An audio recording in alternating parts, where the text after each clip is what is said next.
Hello friends, എല്ലാവർക്കും പുസ്തക വീട്ടിലേക്ക് സ്വാഗതം. ഇന്ന് നമ്മൾ പറയാൻ പോകുന്നത് ടോട്ടോജാൻ ജനാലക്കരികിലെ വികൃതി കുട്ടി എന്ന പുസ്തകത്തിൻ്റെ ഒരു ചെറിയ റിവ്യൂ ആണ്. 1981 ജാപ്പനീസ് ടെലിവിഷൻ അവതാരികയും നടിയുമായ തെത്സുക്കോ കുറയനഗി എഴുതിയ നോവലാണ് ടോട്ടോജാൻ ജനാലക്കരികിലെ വികൃതി കുട്ടി.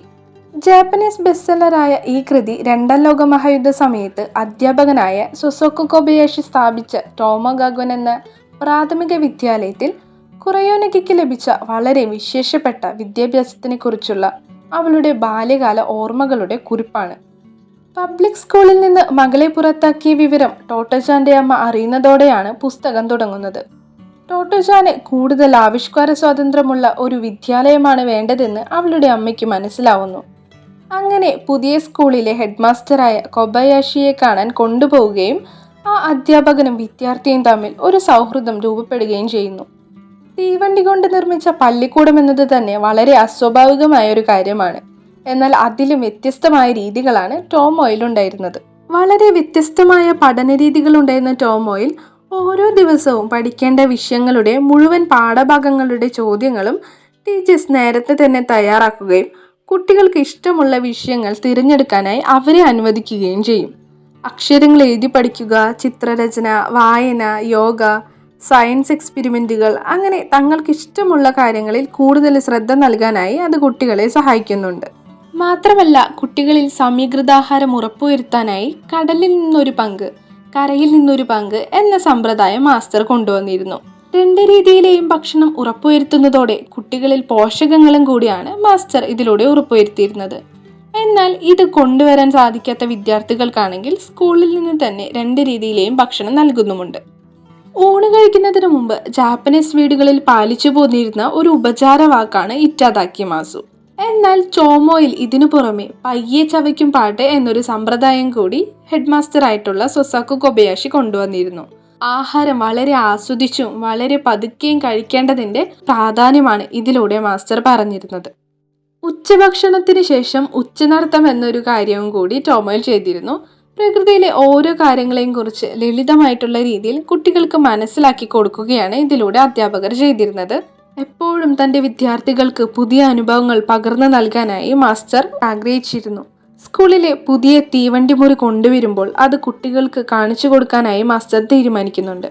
അവർക്കായി നീന്തൽക്കുളങ്ങളും ക്യാമ്പിങ്ങുകളും പേടിമാറ്റുന്നതിനായി പേടിയില്ലാ പരീക്ഷയും സാധാരണഗതിയിൽ മുതിർന്നവർ മാത്രം ചെയ്യുന്നത് പോലെയുള്ള ചൂട് നീരുറവയിലേക്കുള്ള യാത്രയും, അങ്ങനെ ഒരുപാട് പുതുപുത്തൻ മറക്കാൻ സാധിക്കാത്ത അനുഭവങ്ങൾ അവർക്ക് പകർന്നു നൽകുന്നുണ്ട്. കുട്ടികളിൽ സഹവർത്തിത്വം വളർത്തിയെടുക്കാനായി പല രീതികളും അദ്ദേഹം അവലംബിക്കുന്നുണ്ട്. പരസ്പര സ്നേഹത്തോടെയും കരുണയോടെയും പെരുമാറാനായി കുട്ടികളെ പരിശീലിപ്പിക്കുന്നുമുണ്ട്.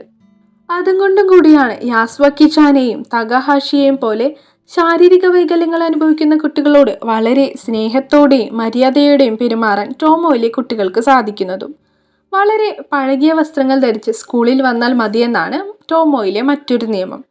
അത് വളരെ സ്വാതന്ത്ര്യത്തോടുകൂടി തങ്ങൾക്കിഷ്ടമുള്ള പ്രവൃത്തികളിൽ ഏർപ്പെടാൻ കുട്ടികളെ സഹായിക്കുമെന്നും വസ്ത്രം ചീത്തയാകുമോ എന്ന പേടി അവരിൽ നിന്ന് ഇല്ലാതാകുമെന്നും മാസ്റ്റർ മനസ്സിലാക്കി. കുട്ടികളിൽ ആത്മവിശ്വാസം വർദ്ധിപ്പിക്കാനായി ഉച്ചഭക്ഷണത്തിന് ശേഷം വിദ്യാർത്ഥികൾക്കായി പ്രസംഗ പരിപാടിയും മാസ്റ്റർ നടത്തുന്നുണ്ട്. കൂടുതൽ നന്നായും ആത്മധൈര്യത്തോടു കൂടിയും എങ്ങനെ സംസാരിക്കാമെന്നും അതിലൂടെ അവർ പഠിക്കുന്നുണ്ട്. ഒപ്പം ബാല്യകാലത്തെ വളരെ നല്ലൊരു ഓർമ്മയായി പിന്നീട് അത് മാറുന്നു. കോഴിക്കുഞ്ഞിന് വേണ്ടി വാശി പിടിച്ച് കരയുകയും കുമ്മായത്തിലേക്ക് എടുത്തു ചാടുകയും ചെയ്യുന്ന ടോട്ടോജാനിൽ നിന്നും മാസോവ്-ചാൻ എന്ന അഭയാർത്ഥിയായ കുട്ടിയോടും മുറിവേറ്റ് കിടക്കുന്ന സൈനികരോടും കരുണ തോന്നുകയും കൈകൾ കൊണ്ട് സംസാരിക്കുന്ന വിദ്യ കണ്ട് അത്ഭുതപരതന്ത്രയാവുകയും ചെയ്യുന്ന ടോട്ടോജാനായി അവൾ മാറുന്നുണ്ട്. കുട്ടികളിൽ വായനാശീലം വളർത്തിയെടുക്കാൻ തീവണ്ടി പള്ളിക്കൂടത്തിൽ ലൈബ്രറി നിർമ്മിക്കുകയും അത് കുട്ടികളുടെ മറ്റൊരു പ്രിയപ്പെട്ട ഒത്തുചേരലിനുള്ള കേന്ദ്രമായി മാറുകയും ചെയ്യുന്നുണ്ട്. കൃഷിയെക്കുറിച്ച് പറഞ്ഞു കൊടുക്കാനായി യഥാർത്ഥ കർഷകനെ തന്നെ കൊണ്ടുവന്നത് വഴി വളരെ സത്യസന്ധമായി ചെടികളെക്കുറിച്ച് മനസ്സിലാക്കാനും അത്യധ്വാനത്തിൻ്റെ വില ഉൾക്കൊള്ളാനും കുട്ടികളെ സഹായിക്കുന്നുണ്ട്.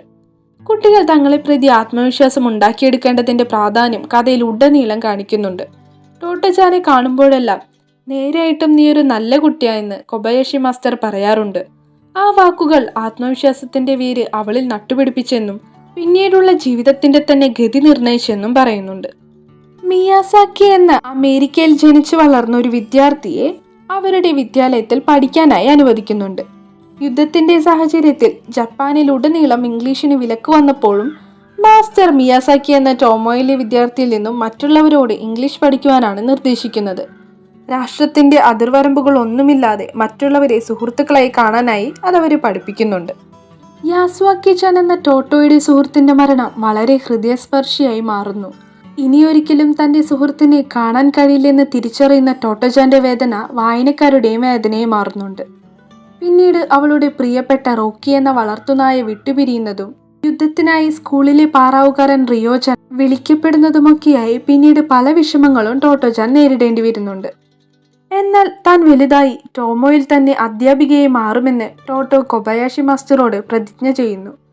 എന്നാൽ അതൊരിക്കലും സബലീകരിക്കാനാവാത്ത വിധത്തിൽ ടോമോ ഗാക്കുൻ എന്ന ആ തീവണ്ടി പള്ളിക്കൂടം എരിഞ്ഞു വീഴുന്നു. തൻ്റെയും ഒരുപാട് കുട്ടികളുടെയും സന്തോഷത്തിന്റെ കേന്ദ്രമായിരുന്ന ടോമോ ബോംബ് വീണ് എരിഞ്ഞമരുന്നത് മാസ്റ്റർക്ക് നോക്കി നിൽക്കേണ്ടി വരുന്നു. യുദ്ധത്തിൽ നിന്നും രക്ഷപ്പെടാനായി പലായനം ചെയ്യുന്ന ആളുകളുടെ കൂട്ടത്തിൽ ടോട്ടോജാനും കുടുംബവും സ്വന്തം നാട് വിട്ടു പോകുന്നതും കാണിച്ചാണ് ഈ ഒരു കഥ അവസാനിക്കുന്നത്. കുട്ടികളെ അവരുടെ സ്വാഭാവികമായിട്ടുള്ള രീതിയിൽ ജീവിക്കാൻ അനുവദിക്കുമ്പോൾ അവരിലുണ്ടാകുന്ന മാറ്റവും ശരിയായ അധ്യാപകർ ഉണ്ടായിരിക്കേണ്ടതിൻ്റെ പ്രാധാന്യവും അവരെ ഒരു രീതിയിലും ലേബൽ ചെയ്യാതിരിക്കേണ്ടതിൻ്റെ പ്രാധാന്യവും ഈ പുസ്തകം നമ്മളെ പഠിപ്പിക്കുന്നുണ്ട്. കുട്ടികളുടെ കഥയാണെങ്കിലും മുതിർന്നവർക്കും ഇതിൽ നിന്ന് ഒരുപാട് കാര്യങ്ങൾ പഠിക്കാനായി സാധിക്കുന്നു. അതിലുപരി വളരെ മനോഹരമായിട്ടുള്ള കുറേയധികം ബാല്യകാല സ്മരണകളാണ് ഈ പുസ്തകത്തിലുള്ളത്. തീർച്ചയായും ജീവിതത്തിൽ ഒരിക്കലെങ്കിലും വായിച്ചിരിക്കേണ്ട വളരെ മനോഹരമായിട്ടുള്ള ഒരു പുസ്തകമാണ് ടോട്ടോജാൻ.